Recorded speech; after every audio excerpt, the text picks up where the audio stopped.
मेरे केस की सुनवाई का लाइव टेलीकास्ट हो, मेरी पत्नी मेरा सब न छू सके, जब तक प्रताड़ित करने वालों को सजा न हो तब तक मेरी अस्थियों को विसर्जित न किया जाए। 9 दिसंबर को कंट्रोल रूम में एक फोन आता है कि खबर यह थी कि एक इंसान ने अपनी जान ले ली है। पुलिस तुरंत लोकेशन पर पहुंची तो पुलिस ने देखा कि वहां पर एक बॉडी लटकी हुई है जिस पर एक 1 स्क्वायर फीट का कागज भी चिपका हुआ है और कैपिटल लेटर में लिखा था कि जस्ट इज ड्यू। और पुलिस वहां पर देखती है कि टेबल पर एक 24 पन्नों का नोट और 90 मिनट की वीडियो पड़ी हुई थी। ऐसी क्या मजबूरी थी जो इसने ऐसा कदम उठाया? तो यह कहानी है अतुल सुभाष की। क्या था 24 पन्नों के नोट में, क्या था 90 मिनट की वीडियो में? आज के वीडियो में आइए जानते हैं कहानी अतुल सुभाष की।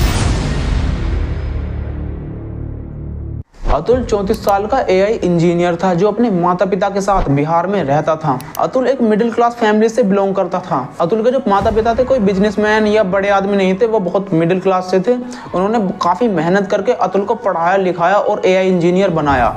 अतुल ने एआई इंजीनियर बनने के बाद अपने माता पिता और अपने छोटे भाई का काफ़ी अच्छे से ध्यान रखा। अब अतुल काफ़ी समझदार और जिम्मेदार बन चुका था, तो उसके फैमिली वाले चाहते थे कि अतुल की अब शादी कर दी जाए।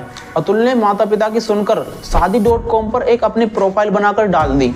वहीं से इनकी बात होती है निकिता से, जो इनकी लाइफ पार्टनर बनने वाली थी। अब ये आपस में काफ़ी बातें करने लगते हैं और इंटरेस्ट भी लेने लगते हैं। निकिता की फैमिली कहती है कि शादी थोड़ा जल्दी करो तो बेटर होगा, क्योंकि निकिता के जो पिता थे वो काफ़ी ज़्यादा बीमार रहते थे। अतुल की फैमिली वाले भी शादी जल्दी करने के लिए मान जाते हैं और इनकी 2019 में वाराणसी के एक होटल में शादी हो जाती है। शादी के 2 दिन बाद ही ये दोनों बेंगलुरु में शिफ्ट हो जाते हैं, क्योंकि जो अतुल की नौकरी थी वो बेंगलुरु में ही थी। शुरू में सब ठीक चल रहा था और 2020 में इनका एक लड़का होता है। वहीं से इनके लड़ाई झगड़े स्टार्ट हो जाते हैं और निकिता बच्चे होने के 2-3 महीने बाद वो कहती है कि मैं बच्चे की परवरिश नहीं करूंगी। अतुल लॉकडाउन में भी एक मेड ढूंढता है और वो छिप छिप के उनके घर पर आकर पूरे दिन सारा काम करती है और फिर बच्चे को भी संभालती है। लेकिन निकिता पूरे दिन अपनी मम्मी से फोन पर बात करती रहती थी और को ड्रामा देखती रहती थी। अतुल के माता पिता अतुल के घर पर आते हैं, लेकिन निकिता अतुल के माता पिता के सामने भी सारा दिन अपनी मम्मी से बातें करती है और को ड्रामा देखती है।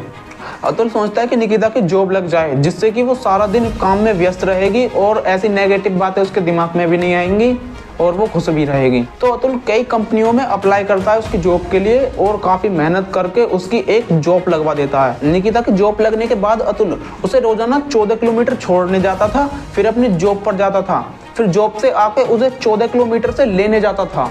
और बेंगलुरु में ट्रैफिक इतना ज़्यादा रहता है। निकिता जो थी वो नॉन वेजिटेरियन थी और अतुल और उसकी फैमिली वेजिटेरियन थी। तो निकिता एक दिन चिकन मंगवाती है और अपने कमरे में खाना शुरू कर देती है। खाने के बाद हड्डियों को वो कमरे में यूं ही फेंक देती है। अतुल कहता है कि अगर तुम्हें खाना है खा लो, कोई परेशानी नहीं है, लेकिन इन हड्डियों को अपनियों को खुद फेंको।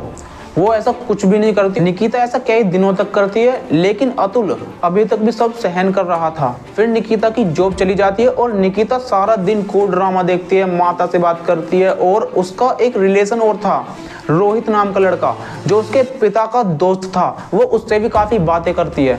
और निकिता अतुल से एक दिन 3 लाख रुपए मांगती है। वो कहती है कि मुझे अपने भाई के साथ एक बिजनेस स्टार्ट करना है।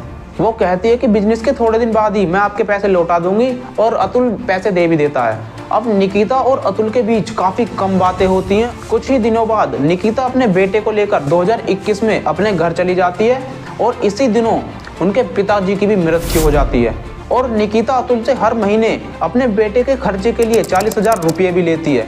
निकिता अब अतुल से 50 लाख की डिमांड करती है। वो कहती है कि मेरे भाई ने कोई प्रॉपर्टी वगैरह ली है, उसमें उसको ज़रूरत है, लेकिन अतुल पैसे देने से मना कर देता है। वो कहता है कि मुझे पहले अपने 17-18 लाख रुपए थे जो उनके पहले थे, वो उनको वापस मांगता है और उन पैसों को लेकर ही इनके बीच काफ़ी थोड़े बहुत झगड़े चलते रहते हैं। अतुल कहता है कि मेरे बेटे से बात करा दो, लेकिन निकिता बेटे से बात कराने के लिए मना कर देती है और निकिता अतुल पर नो केस दर्ज करती है। निकिता ने आरोप लगाया कि शादी के कुछ दिनों बाद से ही अतुल का व्यवहार उसके प्रति काफी अच्छा नहीं था। निकिता ने कहा कि वो सारी सैलरी अपनी पीने में उड़ाता है और अय्याशी करता है। जब उसकी सारी सैलरी खत्म हो जाती है तो वो निकिता की सैलरी को अपने अकाउंट में जबरदस्ती डलवाता है। वो बोलती है कि अतुल का व्यवहार मेड के साथ भी काफी अच्छा नहीं था। निकिता ने अतुल के परिवार पर भी केस किया कि शादी में उसे 10 लाख के ज्वेलर्स एंड 5 लाख रुपए कैश दिए थे, वो उसकी फैमिली ने उससे जबरदस्ती ले लिए। और जब मैं ससुराल पहुंची वहां पर उन्होंने 10 लाख रुपए की और डिमांड करी। उन्होंने कहा कि अगर 10 लाख रुपए नहीं लेके आई तो हम तुझे अपने घर में नहीं रखेंगे। मेरी मम्मी ने उनको काफी समझाया लेकिन वो नहीं माने। अतुल की फैमिली ने निकिता की फैमिली से कहा कि अगर वो उन्हें 10 लाख रुपए और नहीं देते तो वो उनका डिवोर्स करा देंगे। और निकिता बताती है कि अतुल की फैमिली हमेशा पैसे के बारे में ही बोलती रहती थी और उसके जो पिता थे वो इस धक्के को सह न सके और उनकी हार्ट अटैक से मृत्यु हो गई। निकिता ने कहा कि जब मेरी माँ बेंगलुरु आई तो अतुल ने उसे उनके सामने काफी मारा और पीटा, इसीलिए मैं अपनी माता के साथ जौनपुर चली आई। मैंने स्त्री धर्म निभाने की पूरी कोशिश की लेकिन अतुल के परिवार ने हमें बहुत सताया। अतुल मुझे खाना, कपड़ा और बीमारी के लिए भी पैसे नहीं देता था। अतुल मुझे जान से मारने की भी धमकी देता था। लेकिन ये सारे आरोप झूठे थे। अतुल के घर पर जो मेड काम करती थी उसने बताया कि अतुल का व्यवहार काफी शांत और अच्छा था। और अतुल ने भी कोर्ट में बताया कि ये सारे केस झूठे हैं, मुझे फंसाने के लिए सारे केस किए गए हैं। अतुल ने बताया कि निकिता ने इन सारे केसों को वापस लेने के लिए अतुल से 1 करोड़ रुपए मांगे थे लेकिन अतुल के पास 1 करोड़ रुपए थे ही नहीं तो अतुल ने मना कर दिया और निकिता ने इन पैसों को बढ़ाकर दोबारा से 3 करोड़ रुपए की डिमांड की। फिर से अतुल एक बार कोर्ट पहुंचता है और वहाँ की जो जज रीता कौशिक थी वो अतुल को एक रूम में बुलाती है। अतुल रूम में जाता है और वो वहाँ पर देखता है कि वहाँ पर उसकी जो पत्नी है निकिता वो वहाँ पर पहले से ही बैठी हुई है। जज अतुल से कहती है कि तुम ये केस सेटल क्यों नहीं करते। अतुल ने जज से कहा कि मैडम पहले ये 1 करोड़ रुपए मांग रहे थे केस को सेटल करने के लिए लेकिन अब ये उसको बढ़ाकर 3 करोड़ की डिमांड कर रहे हैं। जज कहती है कि तुम्हारे पास होंगे 3 करोड़ रुपए तभी तो तुम्हारी पत्नी मांग रही है। अतुल जज से कहता है कि मैडम एक बार आप खुद ही सोच कर देखो इन्होंने मुझ पर और मेरे परिवार पर कैसे कैसे इल्जाम लगाए हैं, मुझे और मेरे परिवार को परेशान किया जा रहा है। जज कहती है कि तो क्या हुआ, केस डाल दिया, तुम्हारी ही तो पत्नी है। अतुल बोलता है मैडम आप एनसीआरबी का डेटा देखो तो हर साल 1 लाख व्यक्ति लेते हैं। इस बात को सुनते ही अतुल की पत्नी बोलती है तुम क्यों नहीं कर लेते। इस बात पर जज ने निकिता को हंसते हुए रूम से बाहर भेज दिया। फिर जज अतुल से बोली ये सारे केस झूठे ही होते हैं, ऐसा ही होता है, तुम पहले इन केसों को निपटा लो और अपने परिवार के बारे में सोचो। जज कहती है हम तुम्हारी मदद करेंगे। अतुल कहता है ठीक है मैडम आप जैसा बोलो लेकिन मेरे पास इतने पैसे नहीं हैं। जज कहती है हम सब सेटल कर देंगे, मैं 5 लाख रुपए लूंगी और सब सेटल कर दूंगी, ये केस इसी कोर्ट में बंद हो जाएगा।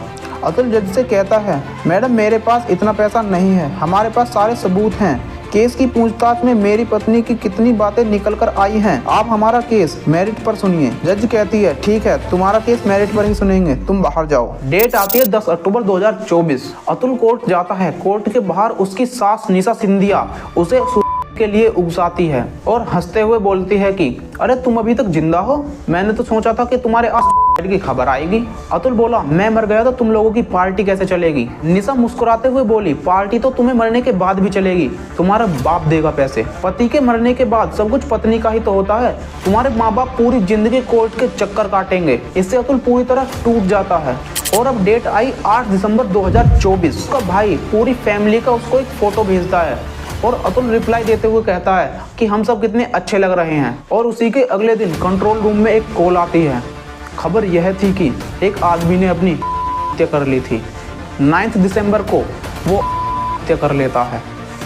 इससे पहले एक सोशल मीडिया पर 90 मिनट का वीडियो अपलोड करता है और 24 पन्नों का एक नोट भी लिखता है जिसमें वो अपनी सारी कहानी लिखता है। और उस 24 पन्नों के नोट को पढ़कर ही मैं आपको ये कहानी सुना रहा हूँ।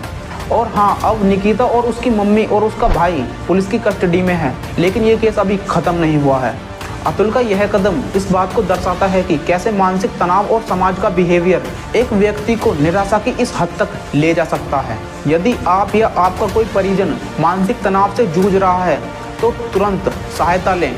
कोई भी जीवन इतना छोटा नहीं होता कि उसे खो दिया जाए।